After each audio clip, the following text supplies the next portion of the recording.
ગુજરાતમાં સરકારનો એક વધુ એક ફતવો અને ફતવામાં પણ કોણ ભોગ બને? ગુજરાતનો ખેડૂત જગતનો તાત. ગુજરાતના ખેડૂતોને સિઝનના સમય પહેલા એટલે કે અત્યારે સૌથી વધુ ડીઝલની જરૂર હોય એવા સમયે ખેડૂતોએ ડીઝલ લેવું હોય તો એને પોતાના ઓળખના પુરાવા લાવવાના, આધાર કાર્ડ લાવવાનું, 7/12 ઉતારો કે ખેતી કરે છે લાવવાનું.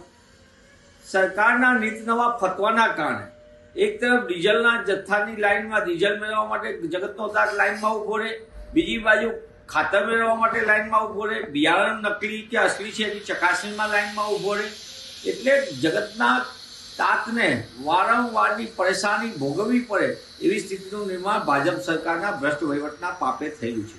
ભાજપાની ખેડૂત વિરોધી નીતિના કારણે ગુજરાતનો ખેડૂતો આમે આર્થિક દેવાદારીમાં છે.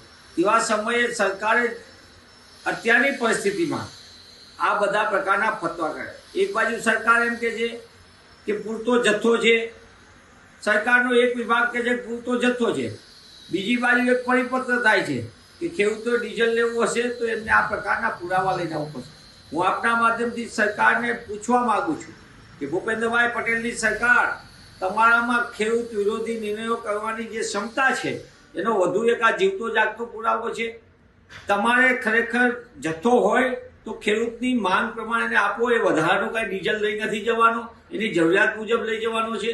તમે કાળા બજારીઓને, સંગ્રાહકોને રોકી નથી શકતા અને જગતના તાતને લાઈનમાં ઊભા રાખવા માટે મજબૂર કરી રહ્યા છો.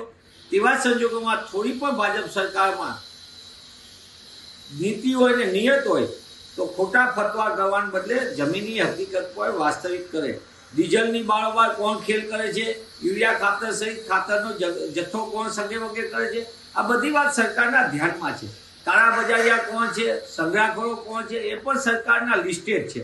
તો સરકાર શા માટે એમની સામે પગલાં નથી લેતી અને બીજી બાજુ ખેડૂત અને સામાન્ય જનતાને હેરાનગતિ કરે છે? આ સરકારનો નિષ્ફળતાનો વધુ એક નમૂનો છે અને સરકાર જે દાવા કરે છે એની પોલ ખોલતો પણ આ એક જીવતું જાગતો પરિપત્ર છે.